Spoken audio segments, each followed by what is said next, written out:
I was 42 years old the day my stepfather introduced me to his Navy SEAL friend as his little clerk. I have spent most of my adult life moving through the shadows, leading operations no one would ever read about in the papers, returning soldiers whose names were never printed on medals. I have commanded men who do not flinch when everything around them is burning. I have made decisions that decide whether someone makes it home or disappears into silence. Yet that afternoon in Fayetteville, in my own backyard, I was stripped back down to being the small, unwanted girl who once lived in his house. The grill smoke hung heavy in the summer air, mixing with the sweet tang of barbecue sauce and the faint sound of country music playing from a battered radio. The yard was full of men who had served, some in desert wars, some in faraway jungles, all of them wearing their service-like armor. My stepfather, Henry Whitlock, stood tall, beer in hand, proud smirk on his face. "This is my little clerk," he said. His voice carried easily through the crowd. "She pushes papers for the Navy." The laughter that followed was not cruel in volume, but cruel in texture, the kind of low chuckle that erases years of earned respect. Jacob Reens, his old SEAL buddy, turned toward me, scanning me with polite indifference. He saw what Henry had painted in their minds, a woman in some tidy cubicle filing reports far from the world of risk and dirt and steel. My jaw tightened. I had stood on flight lines while helicopters roared so loud they shook the ground. I had led silent convoys through enemy territory in the middle of the night. I had carried the weight of lives on my shoulders, but in that moment, none of it mattered. Not to them. To them, I was a little clerk. I watched Henry's mouth curl at the edges. He thought he had won some invisible game. He had spent years trying to make me smaller. He loved moments like this because he believed they confirmed his version of reality. My mother sat quietly on the porch steps, hands folded in her lap, just as she had done when I was 8 years old, and he told me girls belonged behind desks, not in boots. She looked at the ground as if the planks might open up and swallow her. I could hear the ice clinking in glasses, the sound sharp like a metronome counting down to something. Every breath I took felt heavier than the last. The skin on the back of my neck burned. I wanted to let it pass like I had 100 times before. But something in me refused to fold this time. Maybe it was the years I had spent leading Unit 79, watching men twice my size follow my orders without question. Maybe it was the memory of the friends I had buried, the missions I had survived, the silence of rooms after names were carved on stones. I looked at Henry and felt a strange clarity rise through the noise. He believed this was his story. He believed he still had power over mine. He had no idea who I had become. He had no idea that his Navy SEAL friend standing across from me would soon know exactly what I do. The gap between the world he imagined and the world I lived in was about to collapse. I let the silence stretch just enough to make people shift on their feet. The same silence I had learned to use in briefing rooms when I needed a room full of warriors to pay attention. Jacob frowned slightly as if something did not match. His eyes lingered on my left wrist, where the black ink of the trident and the number 79 peeked out beneath my sleeve. That was the beginning of the crack in Henry's performance. I felt the temperature shift. I felt the quiet start to lean my way, but I did not move, not yet. I stood in the yard with my hands folded loosely in front of me, the same way I had stood before generals, ambassadors, and men who thought their rank made them untouchable. My heart beat slow and controlled. My breathing leveled out. I had led teams into places no one talked about, and now, without lifting a finger, I was about to take back the only battlefield I had never truly won. My home. Have you ever been dismissed by someone who was supposed to protect you? If you have, you know the sting does not come from strangers. It comes from the people whose approval you stopped needing years ago. It comes when they still act like you are nothing. And it ends the moment they realize who you really are. That silence in the yard was not weakness. It was the sound of a throne about to crack, and he was the one standing on it. I was 8 years old when Henry Whitlock moved into our house in Virginia. My father had died the year before in a car accident on a quiet country road just outside Charlottesville. My mother, Linda Archer, had spent that year moving through the house like a shadow folding laundry that was already folded, standing at windows long after the sky went dark. When Henry arrived, she smiled again for the first time. I was too young to understand what that smile would cost me. Henry had served as a logistics officer, a man who believed in neat boxes, hard rules, and a place for everything. And in his mind, the place for women was behind desks, not on the front lines, not in uniform with a command patch on their shoulders, certainly not in positions that made men salute. I remember the first time he called me file girl. He had stacks of papers in the garage, old records from his time in the service, and I was helping my mother sort them. I touched one box the wrong way, and something slipped out of order. He laughed not in a warm way, but like someone reminding you where you belong. "Easy there, file girl," he said. It stuck. He used it so often that I started to hear it even when he wasn't speaking. It was the name that lived behind every rolled eye, every sigh, every time I tried to talk about my own dreams. At the dinner table, he would talk about real soldiers, real leadership, real wars. The way his voice shaped those words left no room for me. I was just the quiet girl sitting at the edge, chewing carefully, learning to make myself invisible. My mother never said much when he spoke that way.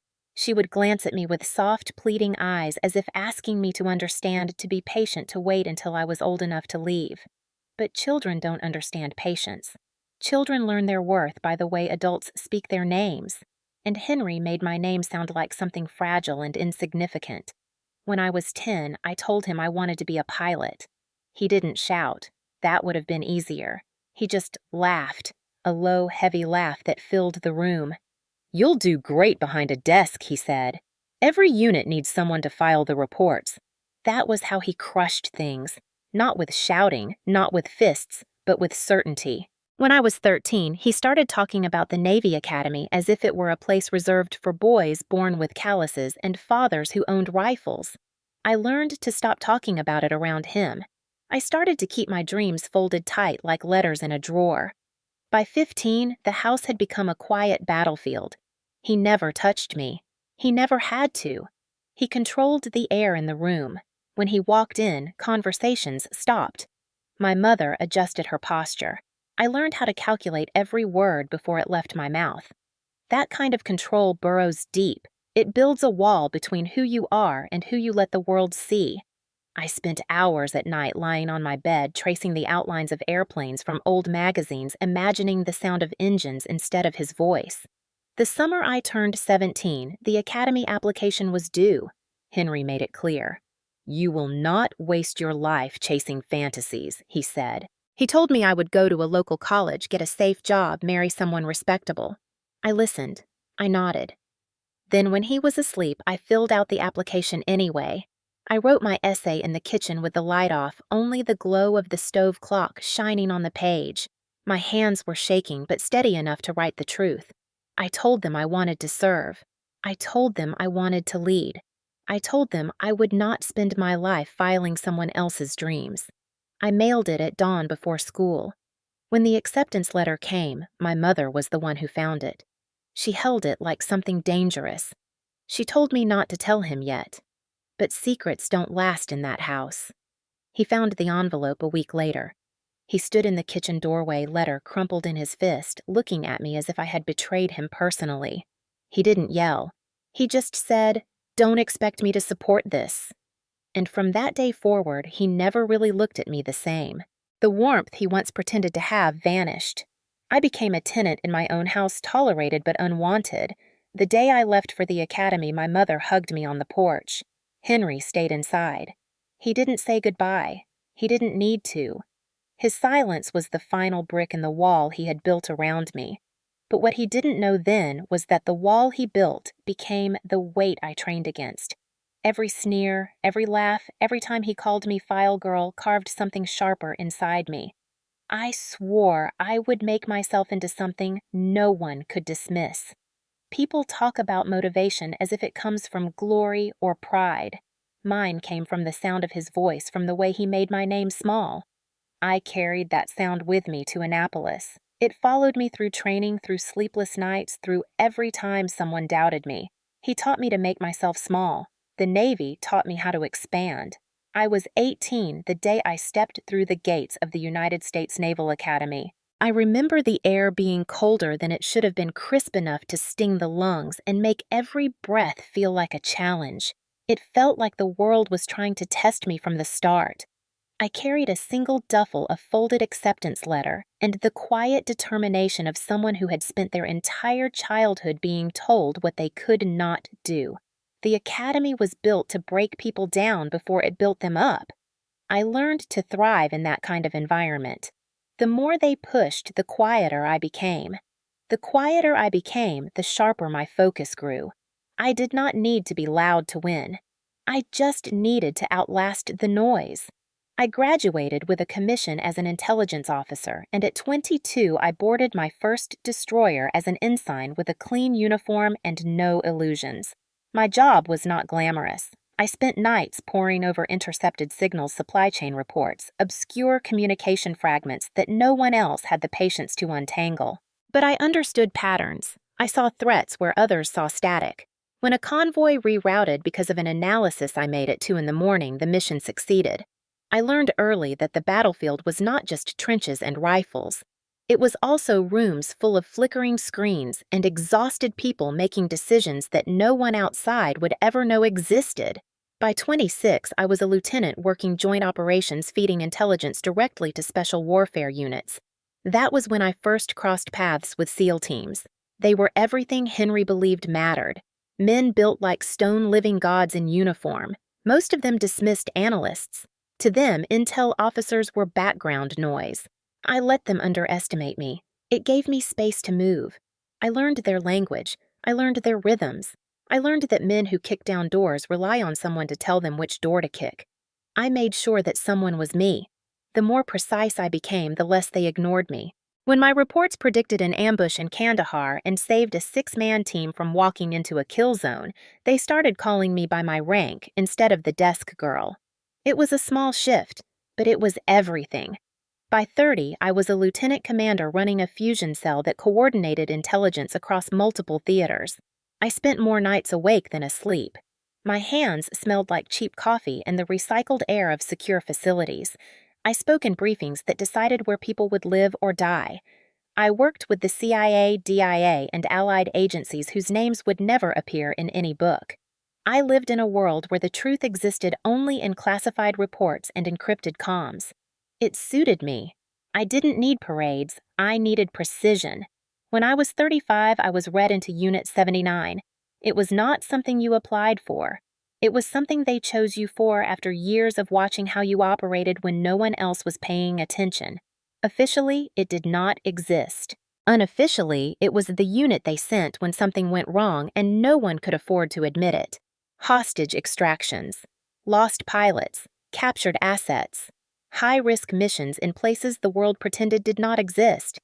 I was the first woman to hold a senior intelligence seat there. The operators did not welcome me immediately. Trust is not given in units like that. It is earned through quiet accuracy and the kind of cold steel decisions that do not waver under pressure. By 38, I was leading mission briefs for people who had been in the field longer than I had been alive. I learned that leadership was not about shouting. It was about owning the room without raising your voice. When I spoke, people stopped moving. When I gave a plan, they followed it. When things went wrong, I stayed calm while others broke. That was how you earned command. Not with speeches, with stillness. The operations blurred into each other after a while. Yemen, Somalia, Syria, the Horn of Africa. Of places where the maps had no clear lines and the missions had no names. My signature lived on documents that would never be declassified. My voice came through radios in rooms where no civilian would ever step. I made calls that saved lives and calls that cost them. I carried both in silence. I was 41 when the promotion came. Captain 06, the rank that stands on the threshold of flags. A woman with my history was not supposed to make it that far, at least not in Henry's world. He never came to a single ceremony. Not for my commissioning, not for my promotions, not for the moments when people stood at attention because of what I had built with my own hands. I called him after the pinning. I don't know why. Maybe because some part of me, no matter how hardened, still wanted him to know. When he picked up, his voice was casual. "Good for you, sweetheart. I'm sure the paperwork's impressive." He still thought I filed papers. That was the last promotion I told him about. It wasn't anger. It was acceptance. His world had stopped growing decades ago. Mine was built on movement. I carried on without him. Commanding Unit 79 was not about proving something to him. It was about proving something to myself, that the girl called File Girl could build a career strong enough that even men like him would have to face it eventually. I spent 20 years moving from shadow to shadow climbing without making a sound. Every step sharpened the edges of who I was. By the time I wore the captain's rank, I didn't need applause. I was the one giving the orders now, the one who decided when to strike and when to wait, the one whose voice shaped outcomes. Henry might have called it paperwork, but in reality it was power. Quiet, precise, unshakable. When my mother got sick, I could not ignore the call. I had spent years keeping distance, telling myself that staying away was cleaner than wading back into the mess that house always carried. But blood has a way of pulling you back whether you like it or not. It was early June of 2025 when I packed a single bag and drove down from Fort Liberty to Fayetteville. I had not been home in almost 3 years. The last time I had set foot on that street, I swore I would not return, but this time was different. My mother's voice on the phone had been soft and tired, the kind of tired that settles into bones, not just skin. There was no fight in it, just the quiet plea of someone who needed me. So I went. The house looked smaller than I remembered. The paint on the porch had peeled away in thin strips, and the oak tree out front leaned a little more than it used to. I pulled into the driveway and saw the gathering before I even stepped out of the car. Henry had set up the grill in the backyard, the folding tables lined with plastic tablecloths, coolers full of beer and soda stacked to the side. The air smelled of charcoal and slow-cooked meat, the kind of smell that used to mean summer but now just made my stomach tighten. He had turned my mother's illness into a social event. I walked around the house, the sound of laughter drifting through the trees. Henry was in his element, standing at the center of everything like a man who owned the ground beneath him. He had aged since I last saw him. His hair had gone fully gray, his shoulders curved slightly inward, but his voice was as loud and confident as ever. He wore that same prideful half-smile that made my skin crawl as a teenager. When he saw me, he raised his beer in greeting. "There she is? The little clerk's home." The words hit with the same weight they always had, like a cold hand pressing against my chest. Around him stood the same kind of men he'd always surrounded himself with: retired soldiers, local veterans, neighbors who believed every war story he told without asking questions. Their faces were different, but their expressions were familiar. I was not one of them. I never had been. I walked closer and saw my mother sitting on a lawn chair near the porch, wrapped in a shawl despite the heat. She smiled at me, weak but genuine. Her hair was thinner, her skin pale. For a moment, I could almost forget the rest of the yard. I crouched down, hugged her gently, and felt the bones beneath her skin. "I'm glad you're here," she whispered. "Me too," I said, though we both knew it wasn't entirely true. When I straightened, Henry was already performing. "Everyone, this is Sloane. She works for the Navy. Does the big, important paperwork," he said with mock grandeur. Some of them chuckled. It was not loud. It did not need to be. That kind of laughter slides beneath the skin. One of my half-brothers leaned back in his chair, smirking. "So, not one of those combat types, huh?" Henry nodded like a man who knew the world and had explained it correctly. I stood still. Years ago, I might have snapped. I might have shouted, thrown his words back at him like knives, but I had learned that some wars are not fought with noise. Some wars are won with silence sharp enough to cut. I looked at him and said nothing. That unsettled him more than any argument ever had. Inside, the air was cooler but not softer. My brothers hovered in the kitchen, whispering, their eyes sliding toward me like I was an intruder. They had never really accepted me. I was not their blood, not their sister. I was the woman who left and built a life too far from their world to understand. They talked about safe things, local news, sports work. No one asked about what I did. That silence was not politeness. It was dismissal. I found my old bedroom down the hall, still with faded wallpaper from a childhood I no longer claimed. There were boxes stacked in the corner, things my mother had kept even after I left. I ran my hand across the windowsill, felt the dust cling to my fingers. Coming back here felt like stepping into a skin I had long since outgrown. That night, as the laughter outside grew louder and the lights strung across the backyard glowed a little brighter, I sat on the edge of the bed and listened. Every cheer, every clink of glass, every casual insult that floated in through the cracked window reminded me why I had left. Henry had built a world where I would always be small. He never raised his hand against me. He didn't need to. Words had always been his weapon. They still were. When I finally stepped outside again, the night air was heavy and warm. Henry was telling some story about his time in the service, embellishing as he always did. People leaned in like his words were gospel. When he noticed me, he lifted his glass again. "Not one of those combat types, but she's got a sharp pencil," he said. More laughter. I met his eyes and held them. I didn't flinch. I didn't smile. Something in the air shifted almost imperceptibly. Maybe it was the way I stood. Maybe it was the fact that I didn't look away this time. I saw his jaw tighten just slightly. He could feel the ground beginning to tilt even if he didn't know why yet. I walked past him without a word, sat down next to my mother, and felt the heat of the evening settle into my bones. I had spent years fighting wars overseas, but the battlefield that shaped me had always been right here in this yard under these lights. This was where the wounds had started, and whether he knew it or not, this was where everything would break. I didn't need to raise my voice. I didn't need to defend myself. The truth would do that for me soon enough.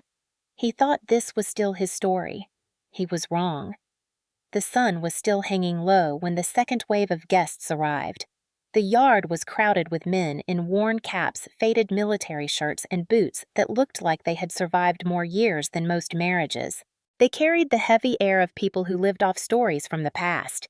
Henry thrived in this kind of crowd. He held court at the grill beer in one hand, spatula in the other, like a king of a small, smoky kingdom. He pointed at me now and then, throwing out a joke dismissing everything I was and had built with a single shrug. He didn't have to be loud to be cruel. He never did. I stood quietly near the edge of the lawn, my back against the porch rail, watching the orange glow of the coals under the grill and the way the air shimmered with heat. I could have stayed invisible. That's what he expected, but fate has a way of placing the right witness at the exact wrong moment. That witness was Jacob Raines. I hadn't seen him in almost 5 years, but I knew him the moment he stepped through the side gate. He moved like someone who had lived too long in dangerous places, shoulders squared, eyes scanning even as he smiled. He wore a simple dark t-shirt, his seal trident inked on his forearm faded, but still proud. I had worked with Jacob during 2 operations overseas. He'd been a senior operator on the ground in Basra during a particularly brutal extraction. He had never seen my face because Unit 79 kept its command level compartmentalized. But he had followed my voice over comms, trusted my orders, and walked out alive because of them. Henry greeted him with open arms. "Jacob, you old bastard!" He laughed, clapping him on the back like they had stormed beaches together. Jacob smiled, but it was the kind of polite smile men give when they're humoring someone they half respect. "Heard you were back in town," Henry said. "Figured I'd show you what my little clerk's been up to. Paperwork. You know how it is."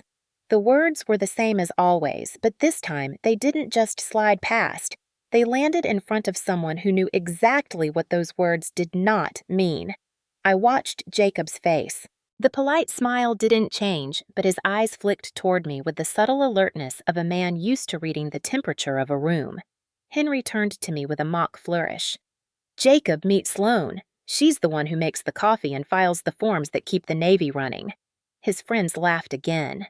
Not a big laugh. That soft, low kind of laugh that sounds like agreement. I stepped forward slowly, not because I needed to, but because I wanted him to feel every inch of the ground shifting beneath him. Jacob extended his hand out of habit. I reached for it, and in the motion, the cuff of my sleeve shifted just enough for the small black tattoo on my wrist to catch the sunlight, the trident, and the sharp inked numbers 79 beneath it. It was not decorative. It was an identity. Jacob's hand froze midair. His eyes narrowed slightly, then widened. There was a pause so clean it cut through the chatter around the tables. His voice dropped the casual tone, and I could hear the soldier underneath. "Ma'am," he said carefully, "are you Captain Archer?" For a moment the yard fell quiet. The cicadas hummed in the distance, the sound of a car passing on the street faded, and even the smoke from the grill seemed to hang still. I let the silence stretch just long enough. "Yes," I said. One word. Flat. Cold. Precise. Jacob straightened instinctively. He had no idea who he was shaking hands with 10 seconds ago, but now he did. His body snapped into formal posture, feet together, shoulders squared. Without hesitation, he saluted. A man who had kicked down doors across continents now stood in Henry's backyard saluting me in front of everyone. It happened fast after that. The quiet turned into a ripple. The men at the tables glanced at each other confused. Someone set their beer down a little too hard. Henry's grip on the spatula faltered. The sound of metal hitting the grill broke through like a shot. Henry blinked, his mouth slightly open. "You're what?" His voice cracked in a way I had never heard before. He wasn't angry. Not yet. He was stunned. Jacob turned to him, jaw tight. "She commands Unit 79, he said, not loudly but clearly enough for everyone to hear. Ma'am led the extraction in Basra. Half the task force still talks about that mission. It was like a fuse catching." The whispers spread through the group faces, shifting from lazy amusement to something else entirely.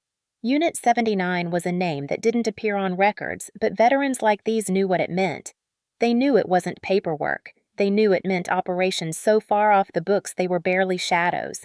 They knew it meant command precision danger. I didn't have to say anything. I stood still as Jacob lowered his salute, but his posture stayed formal.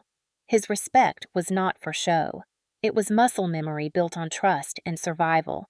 The air felt heavier, like the humidity before a storm breaks. Henry took a step back, his face pale under the porch light.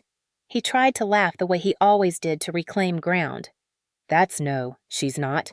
"She can't be." His voice cracked again. No one joined in his laugh this time.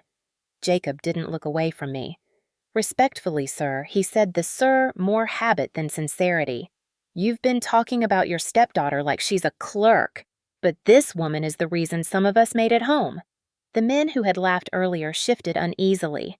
A few straightened their backs, recognizing the hierarchy even if they couldn't explain it. One of Henry's drinking buddies muttered something under his breath. Another removed his cap out of instinct. Henry swallowed hard. His hand was still clenched around the spatula. "You're telling me my little clerk is—" "What?" A ghost commander. I met his eyes for the first time that night and didn't blink. "I'm telling you I am who I've always been," I said evenly. "You just never cared to look." He opened his mouth again, but no words came out. Jacob turned back to the crowd. "You don't forget a commander's voice when they've pulled you out of hell. She doesn't push papers," he said, his voice steady. "She led the kind of missions you don't joke about." Someone in the back whispered Basra. Another added Unit 79. No way. But the way Jacob looked at me silenced any doubt. The next moment was slow and sharp. Henry's entire performance, built carefully over decades, cracked wide open in front of the people who fed his ego. His house of smoke and bluster was no match for a single fact spoken aloud by someone who mattered. I saw it in his eyes when the truth finally landed. He had spent years making me small, years pretending I was something he could control, but now, right here, his old friend was standing at attention in front of me. The men whose respect he craved were looking at me with a kind of quiet, uncertain reverence. He had spent a lifetime being the biggest man in the room, and for the first time, he wasn't. I didn't need to say more. I let the silence finish the work. It spread like smoke, filling every space between the people standing there. I saw my brothers glance at each other, their smirks gone. My mother, sitting quietly at the edge of the porch, lifted her head. She didn't smile, but for the first time she looked at me fully, as if seeing me without Henry's shadow pressing over her. Jacob gave a short nod before stepping back, but the message was already carved into the air. No one was laughing anymore. No one was calling me a clerk. Henry stood frozen. The grill hissed behind him, meat burning on the grates, smoke rising like a slow exhale. I watched the realization crawl across his face, the irreversible understanding that he had underestimated me so deeply that there was no way back. The people who once believed him had just watched the ground disappear beneath his feet. I took a slow breath. It was the cleanest breath I had taken in years. I didn't need applause. I didn't need revenge spelled out in grand gestures. This moment was enough. His world and mine had finally collided. Only one of them would stand. Have you ever had someone finally see you after years of pretending they knew who you were? That moment is louder than any shout, and once it happens, nothing goes back to the way it was. The house grew quiet after the guests left. The night air still smelled faintly of smoke from the grill, and the lawn chairs sat in uneven rows like soldiers abandoned after a parade. Through the kitchen window, I could still see the faint shimmer of the porch lights swaying slightly in the breeze. I stood at the sink, hands resting on the cool counter, breathing slow, controlled breaths. The air inside was heavy, like the silence before a verdict is spoken. Behind me, I heard his footsteps. Slow, uncertain. It wasn't the heavy, confident stride he had carried all evening. It was something else, something fractured. Henry walked into the kitchen like a man entering a battlefield he no longer understood. He stopped near the table, the one that had been in this kitchen since I was a child, scarred with faint knife marks and ringed with years of beer stains. He ran his hand along the edge as if touching the past might give him back some control. "Why didn't you tell me?" His voice cracked not with anger, but with the raw confusion of a man who has just realized he's been living inside a lie of his own making. I turned slowly, meeting his eyes. I didn't move closer. I didn't soften my tone. "I did," I said quietly. "You just never listened." He flinched. It was small, almost invisible, but I saw it. He wasn't used to hearing his own failings reflected back without emotion. He was used to my silence, my compliance, my shrinking. But I had stopped shrinking a long time ago. He dropped into the chair at the end of the table, the same spot he always took when he held court over dinner. Except this time, there was no audience, no chorus of nodding veterans, no laughter. Just him and me, and a silence too sharp to ignore. "All these years," he muttered. "You were what, running some black ops unit, and you couldn't pick up a phone?" I exhaled through my nose, slow, deliberate. "I didn't owe you an explanation. You never cared what I did. You cared about keeping me small, about reminding me what you thought I wasn't." He slammed his palm against the table, not out of rage, but desperation. "I raised you," he said. "I put food on this table. I made sure you had a roof over your head. I kept you safe." I tilted my head, my voice still calm. "No, you kept me quiet." "That's not the same thing." The words hung between us like a live wire. He stared at me as if he didn't recognize the person standing in front of him. Maybe he didn't. Maybe the girl he remembered had been gone for decades. Maybe all that was left was the woman who had learned how to lead soldiers through war zones while he was too busy pretending his version of me was real. He leaned back in the chair, his breath uneven. "You were just a kid. You didn't know what it was like. I was trying to prepare you for the real world. I didn't want to see you get hurt." I almost laughed, but it wasn't the kind of night for laughter. "No, Henry, you wanted to make sure I fit into the world as you saw it. Small, safe, contained. I didn't need your protection. I needed you to see me, and you never did." He rubbed his forehead, his fingers pressing against the skin like he could push back time. "I thought you'd end up doing something simple, something normal. Not this, not whatever the hell that was tonight." I stepped closer, not out of anger, but so he couldn't look away. "You spent 30 years telling me what I couldn't be. And when I became something you couldn't control, you decided it wasn't real." He opened his mouth, but no words came. That silence, that stunned, hollow silence, was louder than anything he could have said. I could see the cracks spreading across him, not physically, but inside. His shoulders sagged under the weight of something unfamiliar. Not power, not pride, but the awareness that everything he had built his image on had just collapsed in front of people he spent a lifetime impressing. "You know what I remember the most," I said quietly. "Not the words, the way you made me feel small without even trying, the way you laughed when I said I wanted to go to the academy, the way you dismissed every accomplishment with a joke about filing papers. You trained me to live in silence, but silence can cut both ways. It kept me alive. It built me." His eyes flickered a brief flash of something raw regret maybe, or the first hint of shame. "I didn't mean to hurt you," he said. The words sounded weak in the empty kitchen. "You did anyway," I answered. He shook his head slowly like an old dog trying to shake off rain. "I thought I was doing right by you." "No," I said softly. "You were doing right by yourself, by the image of a man who controlled everything in his house. That's what mattered to you, not me." He stared at the floor, his hands hanging useless at his sides. For a moment, I almost saw the man he could have been less cruel, less rigid, less full of hollow certainty. But almost doesn't change history. Almost doesn't undo 30 years. "I don't even know who you are," he whispered. "That's not my fault," I said. The refrigerator hummed softly in the background. The clock on the wall ticked, and somewhere outside a dog barked. All of it felt distant. In that kitchen, it was just the two of us standing on opposite sides of a line drawn decades ago. He tried again, voice breaking. "Why didn't you tell me?" I met his gaze and didn't blink. "Because you wouldn't have believed me." Something in him broke, then not with noise, not with anger, but quietly. His hands trembled slightly as he leaned forward, elbows on the table, his forehead dropping into his palms. The man who had always stood tall, who had ruled this house with the weight of his voice, now looked small. For the first time in my life, he was the one shrinking. I didn't gloat. I didn't need to. This wasn't a victory. It was a dissection, a slow peeling away of the layers he had built between us. The control, the mockery, the years. It was all being laid bare in the silence of this kitchen. I stepped back. My boots made a soft sound against the linoleum floor.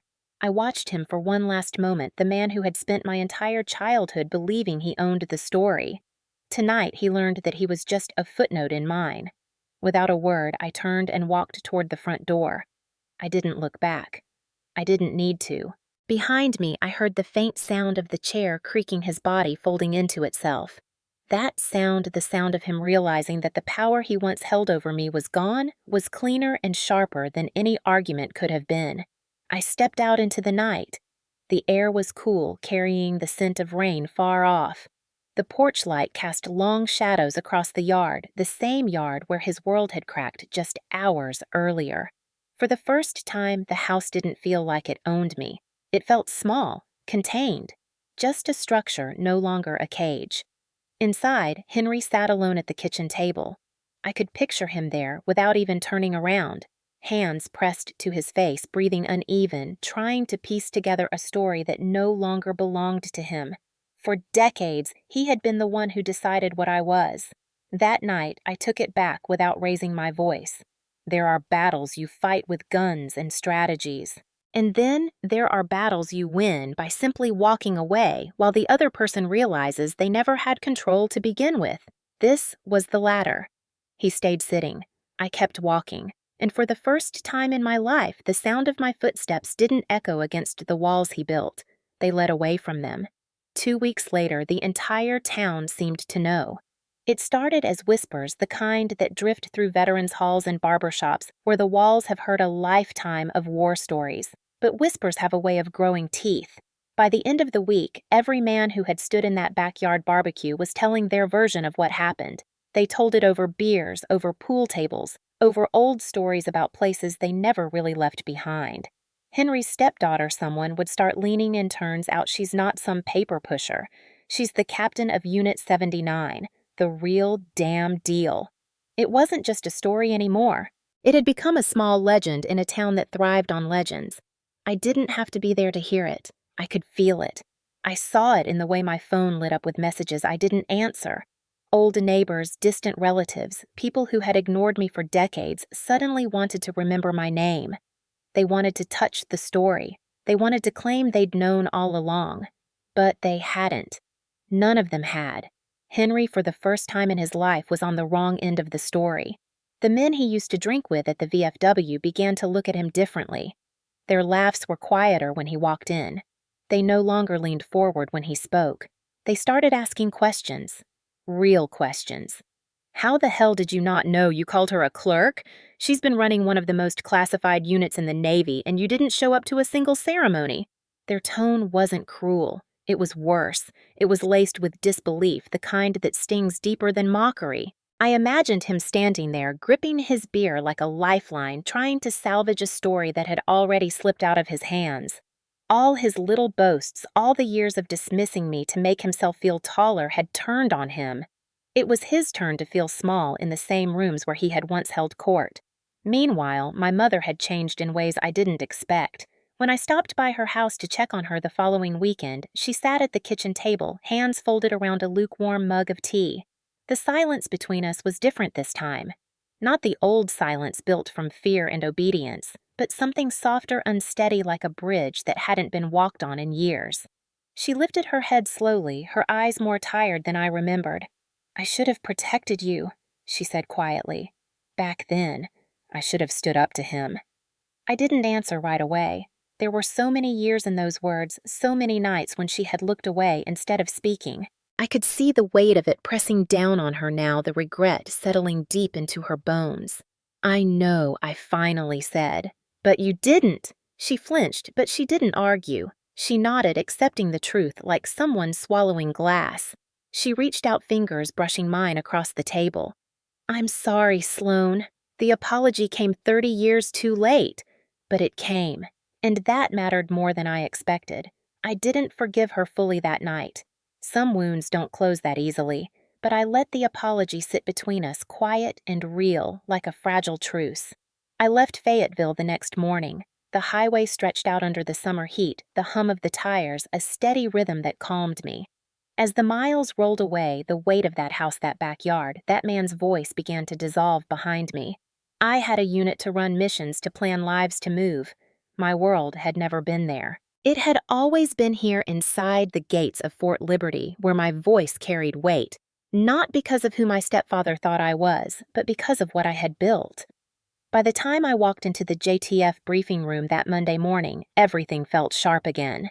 The table was lined with commanders, analysts, senior operators, men and women who had seen enough to read a room without words. I took my seat at the head of the table, sliding into the rhythm of command like it was muscle memory. The mission on the table was a humanitarian extraction, a medical team trapped in a hostile zone overseas. A complicated operation, high risk, minimal visibility. I listened as the intel officer laid out the situation. Then the room turned to me. The air always shifts in those moments, a quiet acknowledgement of who gets the final word. I leaned forward, studying the map, the comm routes, the flight window. My voice came out steady, controlled the same voice Jacob Rains had once followed through Basra. "We're going in at 300. One bird. No unnecessary movement. Team Bravo takes point. Echo covers the exfil. I want live comms the entire time. No surprises. No one questioned me. They never did. Not because of rank, but because trust is a currency earned in this world, and mine was paid for long ago. I watched their heads nod their pins, move their shoulders square. It wasn't a backyard full of people who dismissed me. It was a room full of professionals who knew exactly who I was. After the meeting, I stood by the window overlooking the base. Helicopters rolled slowly across the tarmac, ground crews moved like clockwork, and the American flag flapped lazily in the June wind. I felt something unfamiliar settle into my chest. Not triumph, not anger, but quiet clarity. Back in town, Henry was still learning what it meant to live with the story turned inside out. His friends no longer rushed to agree with him. His words didn't fill rooms anymore. My brothers didn't look at him the same. When people mentioned my name now, it wasn't as a joke. It was with the kind of respect that had weight. And Henry. He couldn't control it. For the first time, my story existed without his permission. It moved on its own, carried in whispers that didn't need me to be there to live. That was the sweetest form of justice. I didn't have to lift a finger. I didn't have to raise my voice. The truth did what years of arguing never could. It hollowed out the pedestal he had built for himself. My mother called me a few days later. She told me Henry had stopped going to the Veterans Hall. He'd become quiet. I could almost picture him sitting in that old kitchen, staring at the walls that once echoed his voice, realizing those echoes didn't carry anymore. He'd spent years making me feel invisible. Now he was the one fading into the background. I hung up the phone and turned my attention back to the mission. My world didn't revolve around him anymore. It never should have. I had operations to run, lives to protect, a future to build. His name might have been written into my childhood, but it had no place in my command.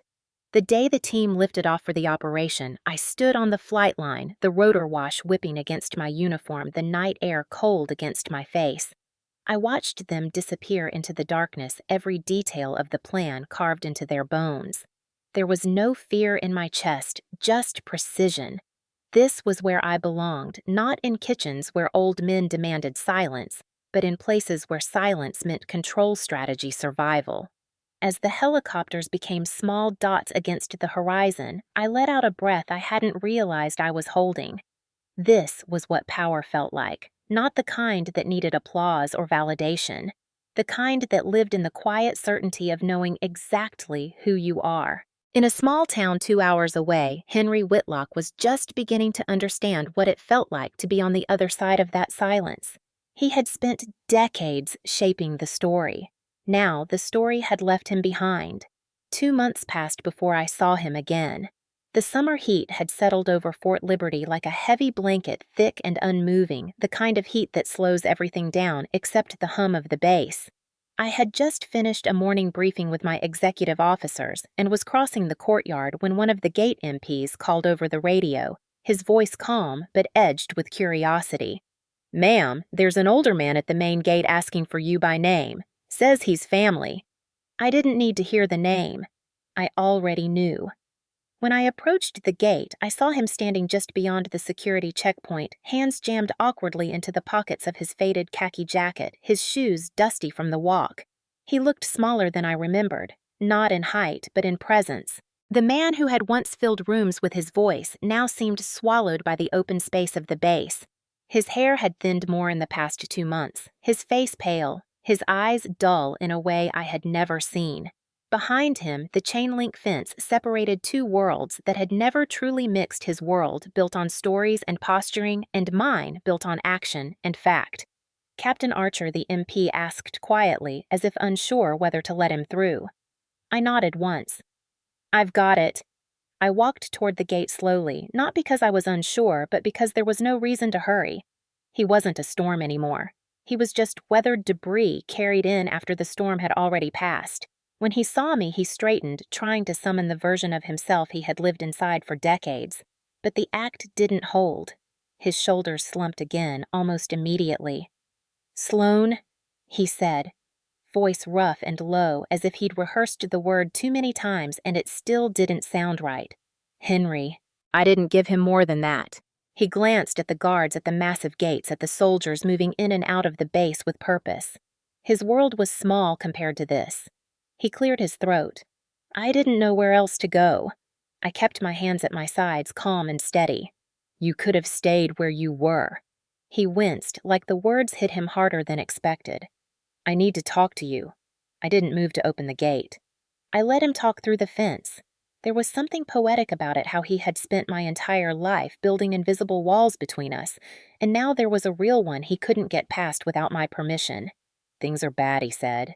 His voice cracked a little on the word bad. "The guys, they don't look at me the same anymore.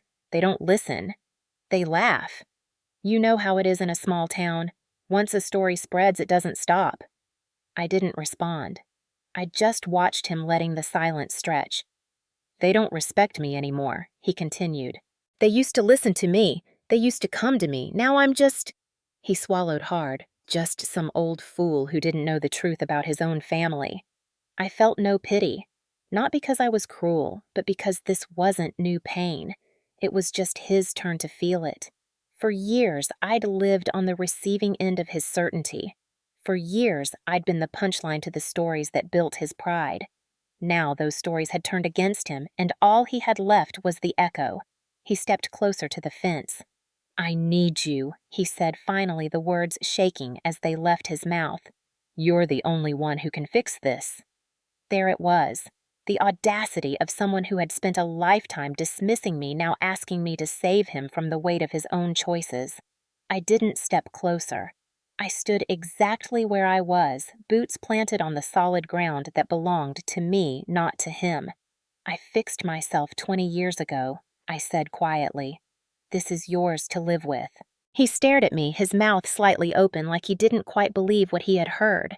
Maybe because he had always believed that if he needed something, I'd still be that quiet girl desperate for scraps of his approval. But I wasn't that girl anymore, and I never would be again. Sloan, he said again, and this time it came out as a plea. His voice wasn't commanding anymore. It was brittle.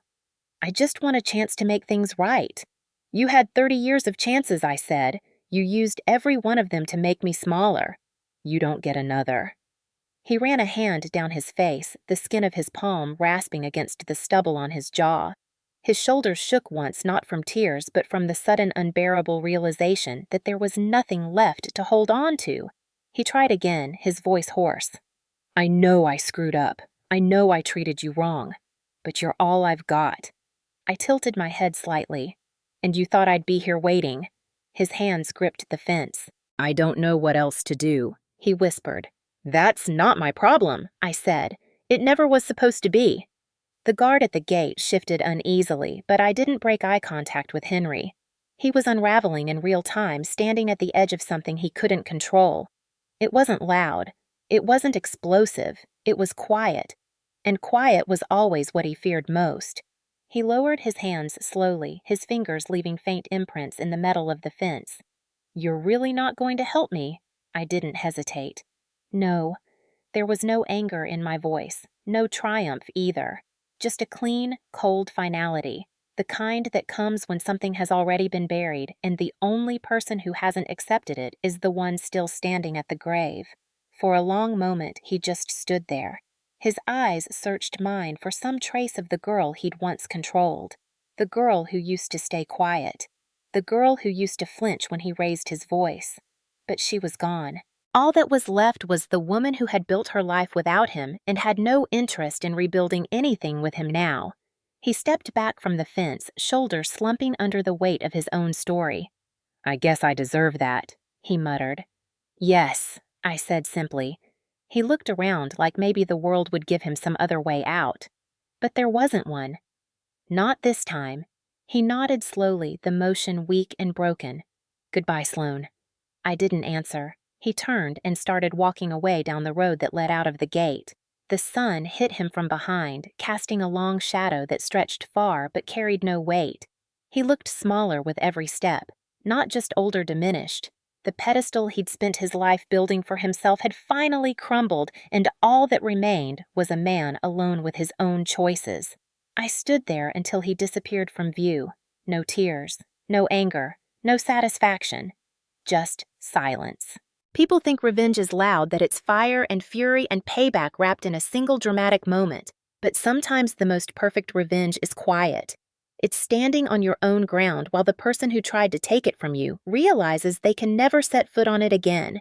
Henry Whitlock had spent decades writing a story where he was the hero and I was the supporting act. Today he learned the story had moved on without him. He was not the hero. He wasn't even part of the ending.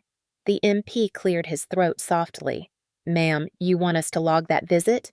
I shook my head. No, it's already over. And it was. The heat of summer eventually faded into the quiet chill of early fall.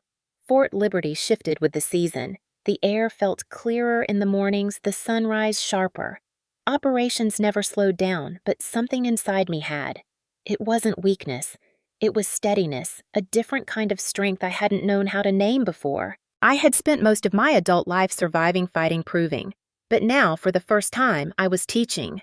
Lieutenant Emily Hart reported to Unit 79 just before the September rotation. She was 29, quick on her feet, smart in the way that didn't need to be loud. I saw a little of my younger self in her, the sharp eyes, the controlled posture, the quiet hunger to earn respect in rooms where people still underestimated her before she opened her mouth. She had a clean record, excellent scores, and a reputation for outworking everyone in her class. What she didn't have yet was weight, the kind that doesn't come from medals or promotions, the kind that comes from surviving real decisions. On her first day, I watched her during the tactical overview. She stood in the back of the room, taking in everything, saying nothing. She didn't fidget, didn't break eye contact, didn't let her face betray what she was feeling. It reminded me of my first year in. I had been exactly like her, invisible and dangerous in silence. After the meeting, I pulled her aside. "Lieutenant," I said. She snapped to attention immediately. "Yes, ma'am." I studied her for a moment. "You're sharp," I said. "That's good, but sharp can break if it's brittle. Around here you learn to bend without snapping." She nodded once. "Understood, ma'am." I made it clear from the start she would not get hand-holding. She would get what I had once needed and never received a hand steadying her, just enough to keep her from falling off the edge before she learned how to walk it herself. Over the next few weeks, I brought her into every major briefing, every war room discussion, every after-action review. I watched her absorb everything, not just the plans, but the spaces between the lines, the silences where the real power lives. She asked smart questions, but she also knew when not to speak. That was rare. One night, we were in the comm center during a readiness drill. It was late, almost 200. The lights cast a cold white glare over the room. She stood next to me at the observation table, arms folded, brow furrowed as she studied the operational map. "Ma'am," she said carefully, "you always wait before giving an order." Not long. Just a second. Why? I glanced at her. She wasn't challenging me. She was learning. Because I said that second is where the emotion lives, and emotion has no business deciding who comes home and who doesn't. She nodded slowly. She understood. The real test came 6 weeks later during an operation on foreign soil. It was supposed to be a simple asset retrieval, but like most missions that are labeled simple, it spiraled. Communications went fuzzy. One of the extraction routes collapsed.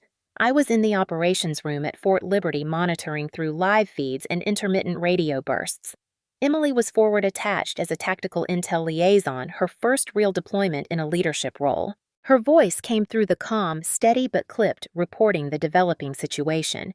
I could hear the chaos in the background, the way distant gunfire echoes through broken concrete, but her voice didn't crack. She evaluated, adjusted, issued directives to the team like she'd been doing it for years.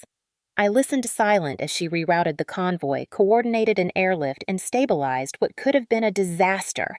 When they returned, the team lead, a man with 20 years of experience, walked straight into the debriefing room, dropped his helmet on the table, and said, "Hart's the reason we're all standing here." That was the moment it hit me. I didn't smile, not outwardly, but something warm and quiet moved through my chest. It wasn't pride in myself. It was something bigger. I stayed late that night long after the others had left. The hallways were quiet, the kind of quiet that settles into your bones. I walked past the ready room where Emily was sitting alone, staring at the mission map with a look I knew too well, the weight of command settling into someone for the first time. She looked up when I walked in. "You did well," I said. She shook her head slightly. "I just did my job." I paused, then said, "That's what leaders say when they don't realize what they just became." She blinked, processing that. I left her with that thought. Over the next few months, she grew into the role quickly. She reminded me every day why I stayed. The missions, the ranks, the clearance levels, they all mattered. But the legacy wasn't the missions. It was the people who came after you. For years, I had believed my story began and ended with Henry, with what he said, with what I had to prove against him. But watching Emily rise made me realize something I hadn't allowed myself to feel. My story had outgrown him. It always had. He was just a beginning, never the end. Around that same time, a letter arrived at my office. It was small, plain handwritten.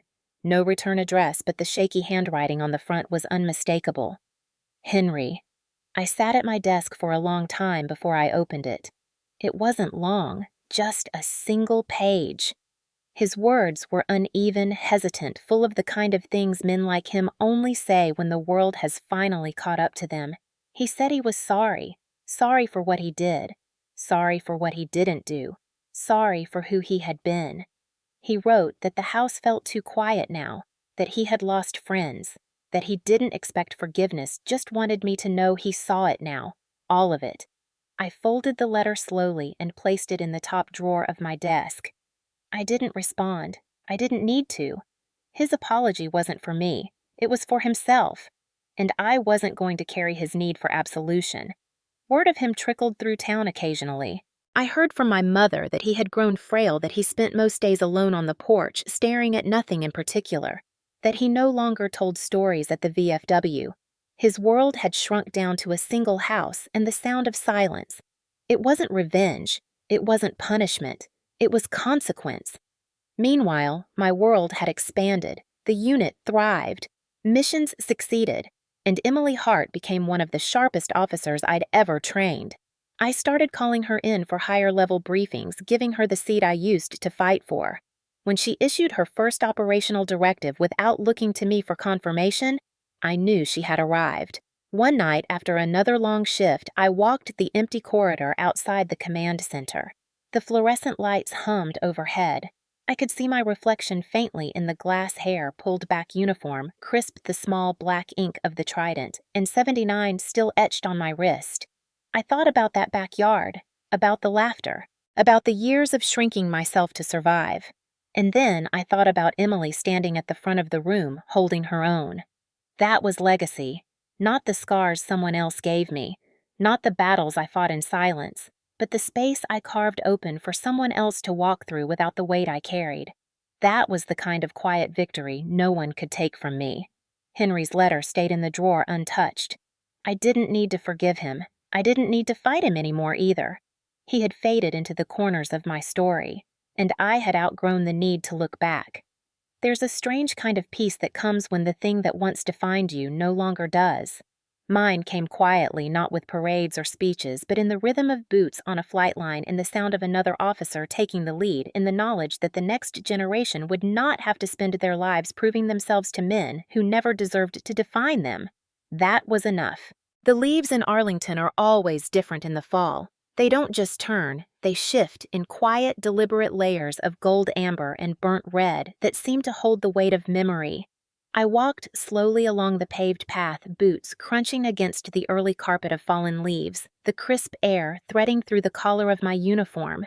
The rows of white headstones stretched out across the hill, perfect and unbroken, like they had always been there watching generations come and go. This place has a kind of silence that doesn't belong to the living. It's older, heavier. It listens more than it speaks. It had been 2 years since the day Henry stood at the gate of Fort Liberty asking me for something I was never going to give him. 2 years since I folded his letter and put it away for good. My life had moved forward. His had not. My mother passed away the previous winter quietly in her sleep. I didn't rush home when it happened. I didn't need to. Our last real conversation had already happened. It wasn't wrapped in apologies or long speeches. It was quiet, almost invisible. A moment when she reached for my hand and didn't look away. That was enough. Now standing at her grave, I didn't cry. I wasn't here to mourn. I was here to close the last chapter of a story that had begun long before I ever put on a uniform. I traced my fingers slowly along the engraved letters of her name, the marble cool against my skin. Linda Archer, beloved mother. The air smelled faintly of rain, the kind that sits just beyond the horizon. When I was a little girl, I used to imagine that graves were where stories ended, but I've learned that sometimes this is where stories untangle, where the weight that's been sitting on your chest for decades finally loosens its grip. I stopped being his little clerk a long time ago, I whispered. The words didn't need to be loud. They didn't need an audience. The wind carried them away, and that was enough. The truth is, I stopped fighting Henry years before I ever realized it. The moment Jacob Rain saluted me in that backyard, it wasn't the beginning of my victory. It was the moment I saw just how small his shadow really was. For most of my life, I believed his voice defined the size of my world. But the world is much bigger when you stop waiting for someone to see you. I remembered that night in the kitchen, the way he sat at the table with his hands pressed against his face, finally feeling what it meant to be powerless. I remembered the fence at Fort Liberty, his fingers wrapped around it like it could hold his world together. I remembered choosing not to open the gate. Those weren't just acts of defiance. They were declarations. I had spent years earning the right to stand in my own life without flinching. When my mother's illness grew worse in her final months, she sent me small notes, never long, never asking for forgiveness outright. She didn't need to. She just acknowledged me. She told me about little things, how she planted the hydrangeas I used, to like how she sat on the porch in the evenings and thought about the day I left for Annapolis, how she finally saw me for who I was. Sometimes acknowledgement is more powerful than apology. I knelt down, my hands brushing away the damp leaves that had gathered at the base of her headstone. The marble was smooth, unyielding, and cold, like the truth itself. I closed my eyes and let the wind push against my face. I thought of Henry then, not as the man who tried to control me, not as the voice that once determined the size of my dreams, but as a man sitting alone in that old Virginia house. The world had moved on without him. The loudest voice of my childhood was now a faint echo in the background of a life I had built entirely without him. He had written to me twice more after that first letter. I didn't open those. They were still in the drawer, sealed. Because not every story needs to be answered. Some endings don't require a response. What he never understood was that power doesn't come from making someone small. Real power comes when the truth stands on its own, unshakable. He had spent decades building his story like it was a wall, but walls crumble the moment they're no longer believed in. And that night in 2025, in a backyard filled with smoke and cheap laughter, that wall fell. He didn't even see it coming. My boots shifted slightly on the soft earth. A small gust of wind moved through the cemetery, stirring the leaves and making them dance against the white stones. I took a deep breath, steady, slow. I wasn't the same woman I was that night. 2 years of leading Unit 79 had only deepened what was already forged in me. I had trained officers like Emily Hart, watched them grow into their own voices, their own command. She'd just been promoted to lieutenant commander, leading her own mission teams. She didn't need me to stand behind her anymore. That, more than anything, was proof that my life was bigger than my stepfather's story. I looked around at the rows of graves, soldiers, mothers, fathers, people who carried stories no one else would ever fully know. That was the thing about truth. It didn't need permission to exist. It lived in silence, in the quiet space between who people thought you were and who you actually became. "I'm not here to forgive him," I said quietly. "I'm here because I don't need to carry him anymore." My voice didn't tremble. It didn't have to. I had spent years fighting battles overseas, but the longest war I ever fought was the one at home. The war against a man's small idea of who I should be. And like most wars that shape you, the final blow isn't loud. It's a quiet realization I've already won. When my mother died, I didn't hold a service where people could tell stories about who she used to be. I kept it private. This visit wasn't about rituals or closure in some dramatic sense. It was just about truth, about setting it down once and for all. I rose slowly, brushing the dirt from my uniform pants, and straightened my back. From the top of the hill, I could see the expanse of Arlington rolling out like an ocean of white stone. So many lives, so many unfinished sentences carved into the earth. My story wouldn't end here, not yet, but a chapter had. I started walking back down the path. Each step was steady light in a way I hadn't felt in years. I thought of all the battles I'd fought with words, with silence, with the quiet weight of people's underestimation pressing against my spine. All of that had led to this, a simple walk away from the past. Henry never saw this version of me, and he never would. That was fitting. Some people don't deserve a seat at the table when you finally find peace. As I neared the gates, I heard the soft murmur of tourists and families making their way through the cemetery, their voices distant and respectful. One young boy was holding his father's hand, asking what all the white stones meant. "They're people who served," the father answered softly. The boy nodded. I didn't stop walking, but I let the moment settle into me. For a long time, the only story I thought I carried was the one Henry gave me. Now I carried something else, my own. I paused at the gate and turned for one last look. The wind swept across the rows of graves, making the leaves scatter like a quiet chorus. I pressed my hand briefly against the cool iron railing. "Some battles don't need violence," I said under my breath. "Sometimes the truth is loud enough." The truth had spoken years ago. In a backyard, at a kitchen table, at a fence line where I didn't let him in every room where I earned my place without needing his name. That truth didn't shout, it didn't demand, it simply existed, and it had been enough to undo everything he thought he was. As I walked back to my car, I thought of all the people who live their lives being told they are less than what they are. People like Emily who walk into rooms and are seen as something small until they show otherwise. People like me who had to carve out their identity one silent inch at a time. The thing about truth is that it always outlives the lie. I got into the car, started the engine, and watched the gate fade into the rearview mirror. I didn't feel triumphant. I felt still. And that stillness was everything I had been fighting for all along. This isn't a story about revenge through fire. It's about the cold, steady power of exposing a lie and then walking away without looking back. It's about refusing to give someone control over your story, no matter how many years they've tried to hold the pen. Henry Whitlock lived the rest of his life in the quiet edges of that small town in Virginia. People stopped repeating his stories a long time ago. Eventually, they forgot them entirely, but my name didn't fade. It grew in rooms he could never enter. I pulled onto the highway as the afternoon light began to dip, washing the world in soft gold. I didn't need to look back. I didn't need to answer his letters. The past had already answered itself. Have you ever had to show someone who you really are after they spent years trying to make you small? If you have, you understand this kind of ending. It doesn't roar. It breathes. And in that breath, there is more power than any revenge could ever give. Tell me your story in the comments. I read every single one.